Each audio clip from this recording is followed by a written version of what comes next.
കൂത്തച്ചിയുടെ നാവാട്ടം ഉപകാരമായി കലാമണ്ഡലത്തിൽ മോഹനന്മാർക്കും ഇനി മോഹിനിയാട്ടം പഠിക്കാം. അങ്ങനെ തിരുവനന്തപുരം സത്യഭാമയുടെ പേര് ചരിത്രത്തിന്റെ ഏടുകളിൽ ക്ലാവ് പിടിച്ച ലിപികളാൽ എഴുതപ്പെടും. കേരള കലാമണ്ഡലത്തിൽ മോഹിനിയാട്ടം പഠിക്കുവാൻ ഇനി മോഹനന്മാർക്കും അവസരമൊരുങ്ങുന്നു. ഇത് സംബന്ധിച്ച നിർണായക തീരുമാനം ഇന്ന് ചേരുന്ന ഭരണസമിതി യോഗത്തിൽ ഉണ്ടായേക്കും. പക്ഷേ മോഹിനി കളിക്കുമ്പോൾ മോഹിനിയാട്ടവും മോഹനൻ കളിക്കുമ്പോൾ അത് മോഹനനാട്ടവുമായി മാറേണ്ടതുണ്ട്. മാറുന്ന കാലത്തെ കലാമണ്ഡലവും അഭിസംബോധന ചെയ്യും. ജനറൽ ന്യൂട്രലായ അക്കാദമിക സ്ഥാപനമായി കലാമണ്ഡലം നിലനിൽക്കാനാണ് ആഗ്രഹം. അതിനാൽ ആൺകുട്ടികൾക്കും പ്രവേശനം അനുവദിക്കുമെന്നും വൈസ് ചാൻസലർ അറിയിച്ചു. വർണ്ണ ലിംഗ അധിക്ഷേപം ഏറ്റുവാങ്ങേണ്ടി വന്ന മോഹിനിയാട്ടം നർത്തകൻ RLV രാമകൃഷ്ണന് കൂത്തമ്പലത്തിൽ നടനത്തിന് അവസരം ഒരുക്കിയതിന് തൊട്ടടുത്ത ദിവസം തന്നെയാണ് ഇങ്ങനെയൊരു ചരിത്ര തീരുമാനത്തിലേക്ക് കലാമണ്ഡലം എത്തുന്നത് എന്നതും ശ്രദ്ധേയമാണ്. 8ാം ക്ലാസ് മുതൽ PG കോഴ്സ് വരെ മോഹിനിയാട്ടം പഠിക്കുവാനുള്ള അവസരമുണ്ട് കേരള കലാമണ്ഡലത്തിൽ. 100-ലേറെ വിദ്യാർത്ഥിനികൾ ഇപ്പോൾ 10-ലേറെ കളരികളിൽ ചുവടുറയ്ക്കുന്നു. അധിക തസ്തിക സൃഷ്ടിക്കേണ്ടതില്ല എന്നതിനാൽ ആൺകുട്ടികൾക്ക് മോഹിനിയാട്ടം പഠിക്കുന്നതുമായി ബന്ധപ്പെട്ട് തീരുമാനമെടുക്കുവാൻ മറ്റ് തടസ്സമുണ്ടാവില്ല. തെരഞ്ഞെടുപ്പ് പെരുമാറ്റച്ചട്ടം തടസ്സമായാൽ മാത്രം തീരുമാനം തെരഞ്ഞെടുപ്പിന് ശേഷം എടുക്കാനാണ് ഇവർ കരുതുന്നത്. വിദഗ്ധരടങ്ങുന്ന കമ്മിറ്റി കരിക്കുലം തീരുമാനിക്കും. മാറാൻ മടിയുള്ള ചില സാമ്പ്രദായിക ചിട്ടക്കാരൊഴികെയുള്ളവർ ആൺപ്രവേശനത്തെ സ്വാഗതം ചെയ്യുമെന്നാണ് കലാമണ്ഡലത്തിന്റെ പ്രതീക്ഷ. ഇന്നലെ കേരള കലാമണ്ഡലത്തിൽ മോഹിനിയാട്ടം അവതരിപ്പിക്കുവാൻ RLV രാമകൃഷ്ണന് അവസരം നൽകിയിരുന്നു. കലാമണ്ഡലം വിദ്യാർത്ഥി യൂണിയനാണ് കൂത്തമ്പലത്തിൽ RLV രാമകൃഷ്ണന് വേദിയൊരുക്കിയത്. ഒരു ആട്ടക്കാരി നടത്തിയ അധിക്ഷേപത്തിന് പിന്നാലെയാണ് RLV രാമകൃഷ്ണന് പിന്തുണയറിയിച്ച് മോഹിനിയാട്ടം അവതരിപ്പിക്കുവാൻ കലാമണ്ഡലത്തിലേക്ക് ക്ഷണം ലഭിച്ചത്. മോഹനനല്ല, മോഹിനിയാണ് മോഹിനിയാട്ടം അവതരിപ്പിക്കേണ്ടുന്നത്. കറുത്ത നിറമുള്ളവർ നൃത്തമത്സരങ്ങളിൽ പങ്കെടുക്കേണ്ടതില്ല തുടങ്ങി നിരവധി അധിക്ഷേപ പരാമർശങ്ങളായിരുന്നു സത്യഭാമ നടത്തിയത്. ഇതിനെതിരെയുള്ള പ്രതിഷേധം കൂടിയാവുകയാണ് രാമകൃഷ്ണന് കലാമണ്ഡലത്തിൽ വേദിയൊരുങ്ങിയത്.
RLV രാമകൃഷ്ണന്റെ മോഹിനിയാട്ടം കാണുവാൻ നിരവധി പേരാണ് ഇന്നലെ കൂത്തമ്പലത്തിലെത്തിയത്. വൈസ് ചാൻസലർ, രജിസ്ട്രാർ, അധ്യാപകർ, വിദ്യാർത്ഥികൾ തുടങ്ങിയവരെല്ലാം സദസ്സിലെത്തി. തൻ്റെ വലിയ സ്വപ്നവും മോഹവുമാണ് കൂത്തമ്പലത്തിൽ നൃത്തം അവതരിപ്പിക്കുവാൻ കിട്ടുന്ന അവസരമെന്നായിരുന്നു കലാമണ്ഡലത്തിലേക്ക് നൃത്തം അവതരിപ്പിക്കുവാൻ ക്ഷണിച്ചപ്പോൾ RLV രാമകൃഷ്ണൻ പ്രതികരിച്ചത്. എന്നാൽ അത്തരമൊരു അവസരം ലഭിക്കുവാൻ ഒരു വിവാദം വേണ്ടി വന്നു എന്ന പരിഭവവും അദ്ദേഹത്തിൻ്റെ വാക്കുകളിലുണ്ടായിരുന്നു. വളരെ കാലമായുള്ള ആഗ്രഹമായിരുന്നു. എൻ്റെ നൃത്ത ജീവിതത്തിലെ ഏറ്റവും പ്രധാനപ്പെട്ട ഒരു വേദിയായിട്ടാണ് കലാകാരൻ എന്നുള്ള രീതിയിലും കേരളത്തിൻ്റെ കലാരൂപം മോഹിനിയാട്ടത്തിന് സമ്മാനിച്ച, അല്ലെങ്കിൽ മോഹിനിയാട്ടം എന്ന കലാരൂപം കേരളത്തിന് സമ്മാനിച്ച മഹാകവി വള്ളത്തോളിൻ്റെ ഈ സ്വപ്നഭൂമിയിൽ ഒരു പുരുഷനായി നിന്നുകൊണ്ട്, അല്ലെങ്കിൽ അദ്ദേഹത്തിൻ്റെ ഈ മോഹിനി, അപ്പോൾ ഏറെ വിവാദമായിരിക്കുന്നൊരു വാക്കാണ് മോഹിനി അല്ലെങ്കിൽ മോഹിനിയാട്ടം. അദ്ദേഹം വിഭാവനം ചെയ്തത് കൈരളി നൃത്തം എന്ന ലിംഗവിവേചനം പോലും ഇല്ലാത്തൊരു നൃത്തരൂപമാണ്. ആ നൃത്തരൂപത്തിൻ്റെ പേര് അങ്ങനെ തന്നെയായി തീരണമെന്ന് ഏറ്റവും നന്നായി ആഗ്രഹിക്കുന്നു. അതുകൊണ്ട് തന്നെയാണ് എൻ്റെ ഒരു ഗവേഷണ പ്രബന്ധം ഈ രീതിയിൽ ഇവിടെ അവതരിപ്പിച്ച് 2017 മോഹിനിയാട്ടത്തിൻ്റെ പുരുഷരംഗാവതരണം, അത് ആട്ടത്തിലെ ആൺവഴികൾ എന്ന വിഷയത്തിൽ ഡോക്ടർ NK ഗീത ടീച്ചറുടെ കീഴിൽ ഇതേ കൂത്തമ്പലത്തിൽ നിന്നും PhD അനുവദിച്ച് തന്നത്.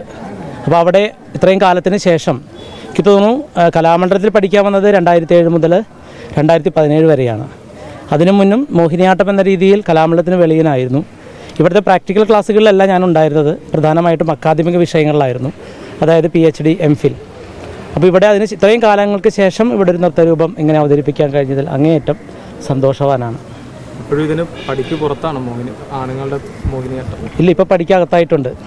ഇന്നേക്ക് ഏകദേശം പഠിക്കകത്തായിട്ടുണ്ട്. ഇനി എന്തായാലും എനിക്ക് തോന്നുന്നു ഇതൊരു പുരോഗമനത്തിൻ്റെ പാതയിലേക്ക് നീങ്ങും. തീർച്ചയായിട്ടും ആൺകുട്ടികളെ ഈ രംഗത്തേക്ക് വരും. അതിനുവേണ്ടിയാണ് ഇവിടുത്തെ വിദ്യാർത്ഥി യൂണിയൻ ഇങ്ങനെയൊരു ചുമതല ഉണ്ടാക്കിയെടുത്തത്. അതുകൊണ്ട് യൂണിയനോട് ഞാൻ നന്ദി പറയുന്നു ഈ അവസരത്തിൽ. അതുകൊണ്ട് ഇനി മോഹിനിയാട്ടക്കാർ അല്ലെങ്കിൽ കൈരളി നൃത്തം അല്ലെങ്കിൽ കേരളത്തിൻ്റെ കല പഠിക്കാൻ ഒരു വിവേചനമില്ലാതെ തീർച്ചയായിട്ടും കലാമണ്ഡലത്തിൻ്റെ വാതിലുകൾ തുറക്കപ്പെടുമെന്ന് തന്നെയാണ്. നിങ്ങളുടെ എല്ലാം പ്രോത്സാഹനം കൊണ്ടുകൂടിയാണ് ഞാൻ ഇവിടം വരെ എത്തി നിൽക്കുന്നത്. അത് ഇനി ഉണ്ടാവുമെന്ന് പ്രതീക്ഷിക്കുന്നു. എന്തോ ആദ്യം നൃത്തപ്രധാനമായിട്ടുള്ള ഇനമായിരുന്നു മോഹിനിയാട്ടത്തിൻ്റെ സാധാരണ സങ്കേതങ്ങൾ അല്ലെങ്കിൽ അടവുകൾ കോർത്തിണക്കിക്കൊണ്ടുള്ള നൃത്തരൂപമായിരുന്നു. അതിൻ്റെ അവസാനം ഗണപതി സ്തുതിയായിരുന്നു ചെയ്തത്. രണ്ടാമത്തെ ഇനം മന്ദാരി രാഗത്തിലുള്ള രാവണൻ എന്ന പറയുന്ന കഥാപാത്രം. സാധാരണ മോഹിനിയാട്ടത്തിൽ സ്ത്രീ കേന്ദ്രീകൃത കഥാപാത്രങ്ങളാണ് ഉണ്ടാവാറുള്ളത്. ഇതിൽ കുറച്ച് ഇപ്പോൾ ഞാനൊരു പുരുഷവേഷത്തിൽ മോഹിനിയാട്ടം അവതരിപ്പിക്കുമ്പോൾ എൻ്റെ ഭാഗം പൂരിപ്പിക്കപ്പെടണം എന്നുള്ളത് കൊണ്ട് തന്നെ പുരുഷ കഥാപാത്രത്തിന് പ്രാധാന്യം കൊടുത്തിട്ടുകൊണ്ടുള്ള ഒരു ഇതിവൃത്തമാണ് ഇതിൽ ചെയ്തത്. ഇതിൽ രാവണനാണ് പ്രധാന കഥാപാത്രമായിട്ട് വരുന്നത്.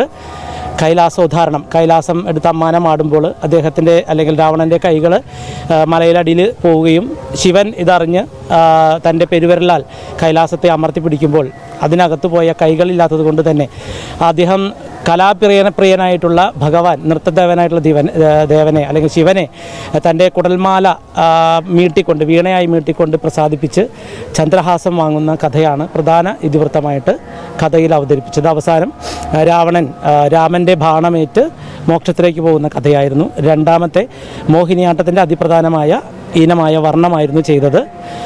മൂന്നാമത്തെ ഇനം ഒരു കീർത്തനമായിരുന്നു, പിപരേ രാമരസം. അതിൽ രത്നാകരൻ എന്ന രാക്ഷസൻ വാത്മീകിയാകുന്ന കഥയും അതുപോലെ ജഡായു തൻ്റെ കൊക്കും നഖവും ഉപയോഗിച്ച് രാവണനെ നേരിടുകയും രാവണൻ്റെ വാളുകൊണ്ട് ചിറകറ്റു വീണ ജഡായു ശ്രീരാമനെ കണ്ട് തൻ്റെ സന്ദേശം അറിയിച്ച് മോക്ഷത്തിലേക്ക് പോകുന്നു. അതിൻ്റെ മൂന്നാം പാദത്തിൽ ഹനുമാൻ തൻ്റെ ഭക്തനായ അല്ലെങ്കിൽ തൻ്റെ ഹൃദയത്തിൽ സൂക്ഷിച്ചിരിക്കുന്ന ശ്രീരാമനെ ദർശിക്കുന്ന അല്ലെങ്കിൽ ദർശനം കൊടുക്കുന്ന കഥയാണ് പിപരേ രാമരസം എന്ന കീർത്തനത്തിൽ അവതരിപ്പിച്ചത്. ഇങ്ങനെ 3 ഇനമാണ് ഇന്നിവിടെ അവതരിപ്പിച്ചത്. ഈ നൃത്ത ഇനങ്ങളെല്ലാം ചിട്ട ചെയ്തത്, നൃത്ത സംവിധാനം ചെയ്തത് ഞാൻ തന്നെയായിരുന്നു. അടുത്ത അക്കാദമിക് ഇയറിലെ ആൺകുട്ടികൾ അഡ്മിഷൻ എടുക്കുമെന്ന് തോന്നുന്നുണ്ടോ? തീർച്ചയായിട്ടും നമുക്ക് എല്ലാവർക്കും കൂടി അതിനുള്ള പ്രയത്നം എടുക്കണമെന്നാണ് കേരളത്തിലെ മാധ്യമങ്ങളോടും അതുപോലെ തന്നെ സാംസ്കാരിക കലാരംഗത്തുള്ള എല്ലാ അഭ്യുദയകാംക്ഷികളോടും നർത്തകരോടും എനിക്ക് പറയാനുള്ളത്. കാരണം ആധുനിക സമൂഹം അല്ലെങ്കിൽ നമ്മുടെ സാക്ഷര കേരളം ഇത്രയും വളർന്നിട്ടും ഇത്തരത്തിലുള്ള വിവേചനം ഉണ്ടാവാൻ പാടില്ല എന്നുള്ളതാണ് ഇന്നത്തെ അല്ലെങ്കിൽ നമ്മുടെ ഈ പ്രശ്നവുമായി ബന്ധപ്പെട്ടുള്ള എല്ലാം മുക്കിലും മൂലയിൽ നിന്നും ഉയർന്നു വരുന്ന ശബ്ദം. അതിൽ ചില പാരമ്പര്യ വിശ്വാസികളായിട്ടുള്ള ആളുകൾ അത് എല്ലാ കാലത്തും ഉണ്ടാകുമല്ലോ, എല്ലാ വിഷയത്തിലും ഉണ്ടാവും.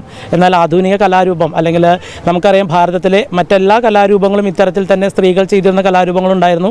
അതൊക്കെ മാറ്റപ്പെട്ട് ഇന്ന് സ്ത്രീയും പുരുഷനും ഒരുമിച്ച് രംഗവേദിയിൽ അവതരണം നടത്തി വരുന്നുണ്ട്. അപ്പോൾ ഇനി മോഹിനിയാട്ടത്തിലും ഞാൻ നേരത്തെ മുതൽ ചെയ്തു വരുന്നുണ്ട്. പുറത്ത് ഇനി കലാമണ്ഡലത്തിലെ അധ്യയന വിഷയത്തിൽ നർത്തകർക്ക് കൂടി ഉള്ള അവസരം ഉണ്ടാകണം. എന്നാലാണ് ഈ കലാമണ്ഡലം ശൈലി കുറേ കൂടെ പുറത്തേക്ക് വ്യാപിക്കാൻ കാരണമാകുമെന്നാണ് എനിക്ക് അതുകൊണ്ട് പറയാനുള്ളത്.